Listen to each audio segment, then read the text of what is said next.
you got to do some movies. We got to see you on the big screen, Gilbert. I mean, really. I mean, that's where you belong. We need Cindy Bernstein Part 2. Oh yes, the revenge.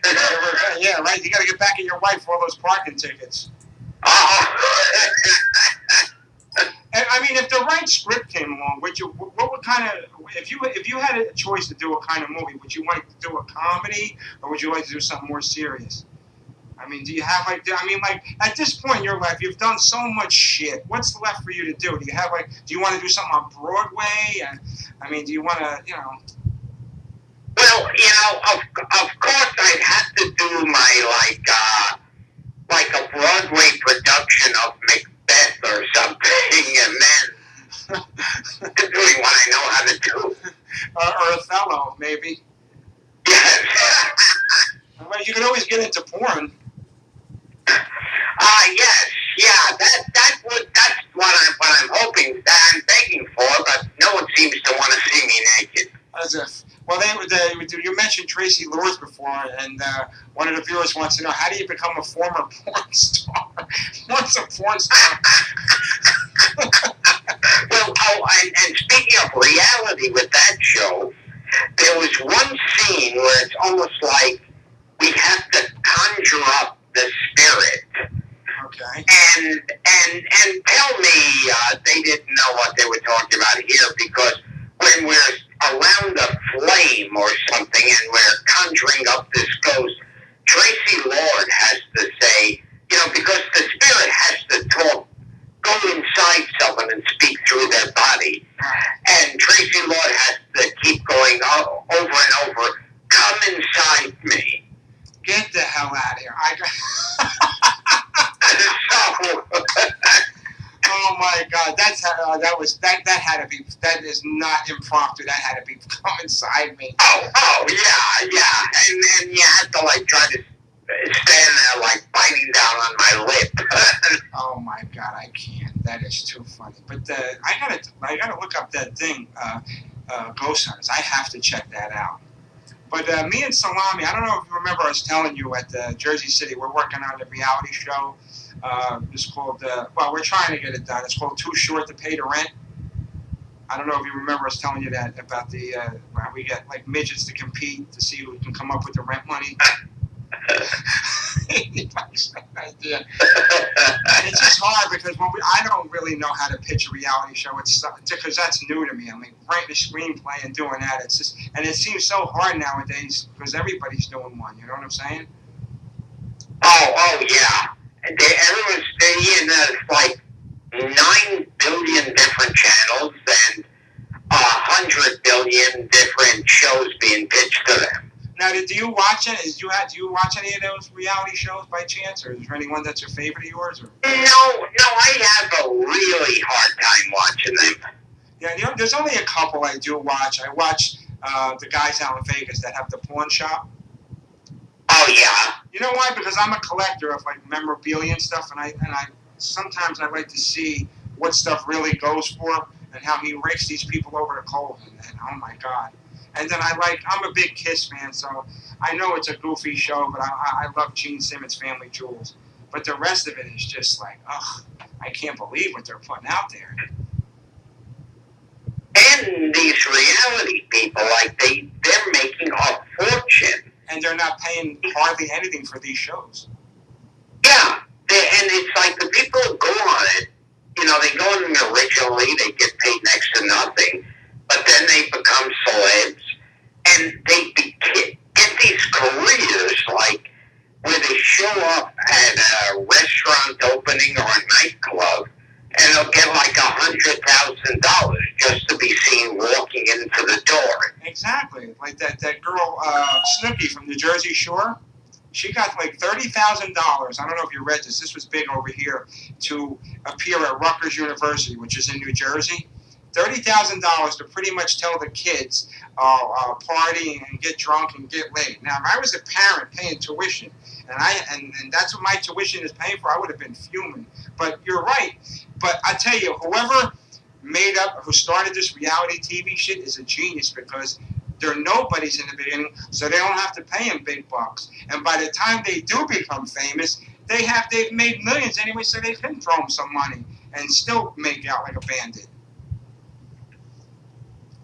Yeah, and it's like, but there are always people who can make that money just showing up places. They don't even have to talk. They just like, yeah, like the Kardashians, which someone please explain them to me. Oh my God. In Italy, we have a word for them. They're schumbarillo. That's what they call them. It's just an embarrassment. I mean, it's and you want to know something? They're the hottest property out there. I mean, I can imagine just for her to show up somewhere at like a ribbon cutting ceremony or something, how much it would cost for them to come out. I would say in upwards of like 100,000.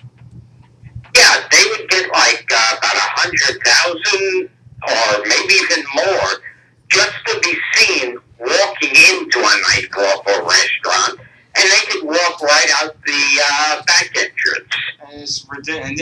And they're not even there for like a few minutes. I'll tell you what I was surprised at when Charlie Sheen was doing his tour, like he was going around. A lot of people weren't showing up for that. They said he was. I don't know if he was not vulgar, but he was just boring. I didn't know what they expected. He's not a stand-up comic. He can't. What got me about that was when they were saying people were booing and walking out and asking for their money back, and it's like, of course, why? Because they went there expecting to see Charlie Sheen, and they saw some nutty, drugged-out guy. Right. What did you expect him to do? Like have sex on stage or something? It's not a sitcom. He's not a stand-up. I mean, he's in a situational comedy, but he's not. I mean, improvisationally, I don't think he's got what it takes. I mean, he should have stuck to movies. He was pretty good in a lot of movies. It's a shame, and I don't blame him. I refuse to go and see it because you know what? I give him credit as an actor, and I think he dropped the ball by walking away from that show. You know, but I mean, I guess he's set for life anyway, from royalties or whatever the hell. And as much as I'm a big fan of Ashton Kutcher, don't get me wrong, I can't see that show surviving. It's always a problem when someone's a replacement. Just ask me when I went on Saturday Night Live. But it's like, what gets me too is those people who went to his show and then they're in shock that he's like screwy and drunk and everything. And it's like, that's why they went. Yeah, that's what made him famous, and that's why you went there. And then you get mad because that's what he gives you. I don't know what they. I couldn't sit here and tell you what they were expecting from him.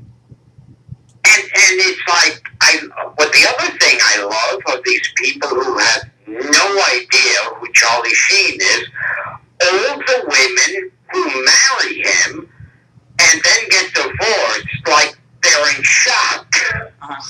Like the entire world knows what kind of a character Charlie Sheen is, but these women are like, oh, I thought we were in love. Well, what did they think? They were going to change him? Yeah, I don't know what it is. I'm familiar with a lot of the stuff you did. I know you did Saturday Night Live. How long were you on there for? That I was on for one season.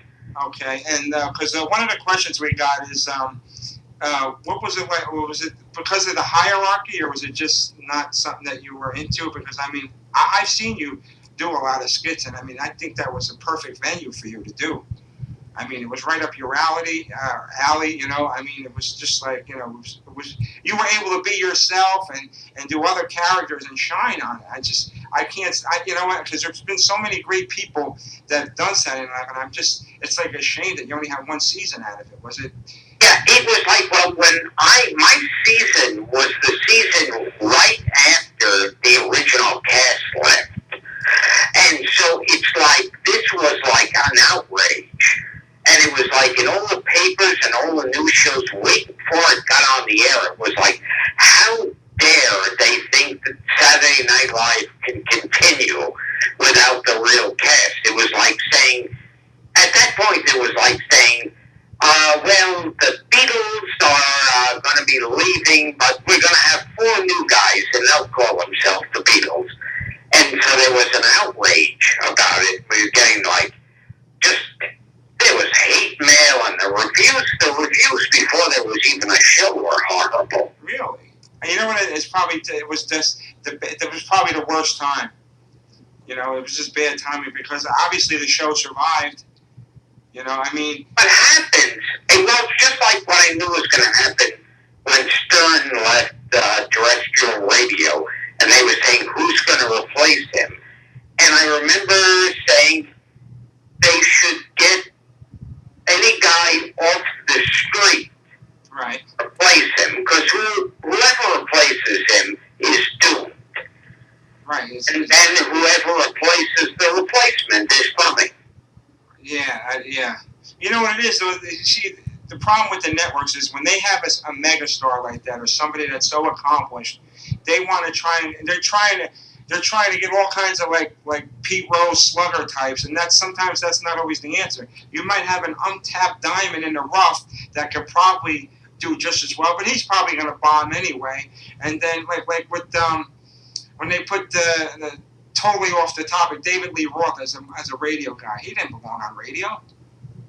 Yeah, and it's like that's the thing. He was the replacement for Stern, and it's like, whoever replaced Stern was going to bomb, right? Because the audience doesn't want it.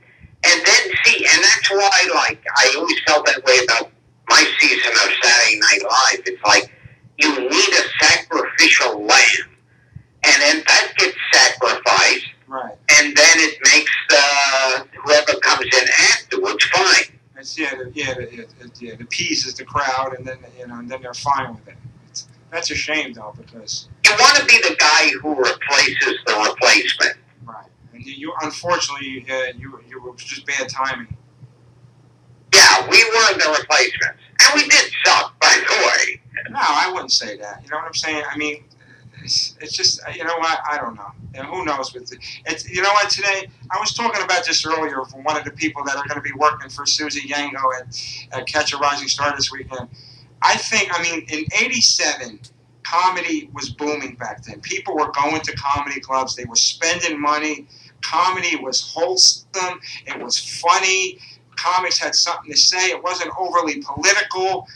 And people were today, it just seems like it takes so much to entertain them, and their attention spans are so much shorter. Oh, yeah. It does. It is like that. That's why I want to get paid before the show. I forgot who said. I think it was Eddie Murphy. He said this. He says, do your set, get your check, get in your car, and get the hell out of there. That's pretty much how it is nowadays. But it's just a shame because I love it to death, and I just think it's. I mean, you can only blame the economy so much. You know what I'm saying? And it's just. I don't think no offense to my comedy, the quality of comics are just not there anymore. I don't even think they're doing it because, for the love of comedy, it just seems like so mass-produced, like a Domino's pizza, as opposed to if you go to a restaurant and order a nice homemade pizza, and it's just the audiences are so much. They're so harsh, especially the difference between L.A. I mean, I can go to LA and do my act. I would fall on my ass. But New York, that East Coast mentality, they get it. That's why it's hard. Yeah, with me, either coast, they don't get it. No, come on. I've seen you. I mean, you're a household name. I mean, you're that goes without saying. No. Did you say hello? That's Gilbert Gottfried. Gilbert, how are you? That's my mother, Gilbert. Hello. She's a big fan of yours. Oh, very big. Right. She's a big fan of Sid. Remember him from Beverly Hills Cop 2? Oh, I wish I could feed him down. Oh, she cooks for our show every week, and she says she's. I don't know. Do you have kosher food, Ma? Oh, he eats Italian. Do you eat Italian, Gilbert? I eat anything that's served to me free. See, that's it. What? He said he eats anything that's free. Oh, he'll love it. Yeah. Yeah, absolutely. Well, you're welcome anytime you're in New Jersey. Yeah. Yes. But Best chicken tell. so all right. So what was I saying? Yeah, it's just a shame because I love doing it, and I personally I've noticed I stay away from political humor because it's just because no offense to the audiences, they're very, very. I mean, comedy club audiences. It's not like performing at the White House or something. They're just, they don't get a lot of the humor you have. It's hard. And a lot of problem with political humor is like in the 5 minutes it takes to think of the joke and get to the club, it's already dated. Yes. And then you got to worry about, and there's people that still today, and you would think they would get it by now. If you're thin-skinned, or if you're going to be a wet blanket, and you're uptight, you got to stick up your ass, don't go to a comedy club. Because odds are, even if it's not something racial, or somebody's going to say something that's going to piss you off, and you got to, first of all, you got to take it where it's coming from. It's humor. Do you get mad at an actor when he plays a drug dealer and really thinks he's selling drugs? So that's what a comedian does. Why are the comedians the bad guys? And that's why I stay away from the political comedy. I need to. Real life shit has been my experience. Always works the best. Because everything. I don't know if you agree with this. Everything's already been done already. It's just a matter of how you're telling it now. And it is this thing of. I also love, like, people decide what's going to shock and offend them. Yeah. Like, for years, when Michael Jackson was alive, everybody was doing jokes about Michael Jackson, and they all had to do with pedophilia and child molestation. Exactly. And why was that accepted comedy? Right, and then once he died, it's no longer, it's like taboo, in other words? Yeah, well, it's like, back then, it's like as far as subject matter for comedy. Right. Why was it okay to do jokes about pedophilia and child molestation? And then other subjects, you go, ooh, you shouldn't be talking about that. Yeah. See, that's it. And that's what the problem with the audience is. They pick and, like you said, they pick and choose what they want to beef about. Then stay home and watch fucking the Discovery Channel. It's just, because that's probably the people that are complaining. The people that they watch CNN all day or FNN. But I mean, I myself, I can't. So I did a Michael Jackson joke and it went over well. The topical stuff you have to hit on, especially if it's like a hotbed issue. But if it's like really political, I try to stay away from it because it bores the shit out of me. And I'm thinking that when I'm doing it, I don't want to bore the shit out of anybody either. So I just generally stay away from it. There's a lot. Let me tell you something. You don't need political humor to be funny. I'm sorry. I mean, if you do it, that's fine. It's very, you got to come up with like something quick that hits them hard and hope they get it. It's like rolling the dice with political humor, and hope they don't get offended either. Oh yeah, I thought about that. I mean, so. Oh, boy.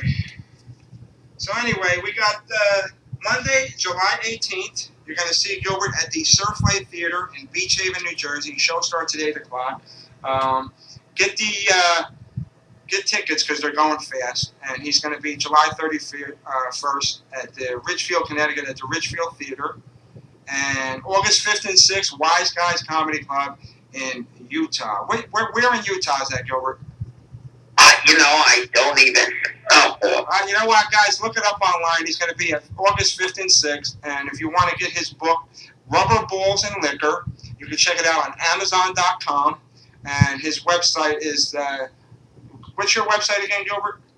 My website is gilbertgottfried.com. And easy enough to remember.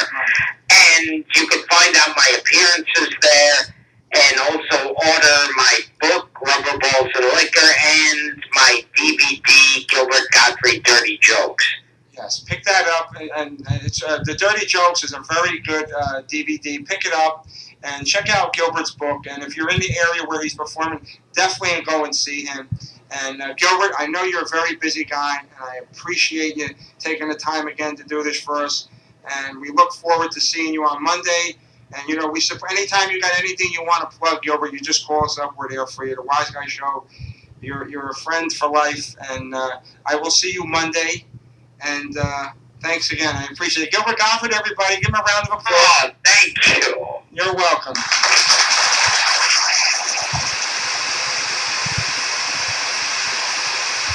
Gilbert, thanks again, and I'll see you on Monday. Tell Susie thank you, too. All right. There's a seal flap. How do you like that?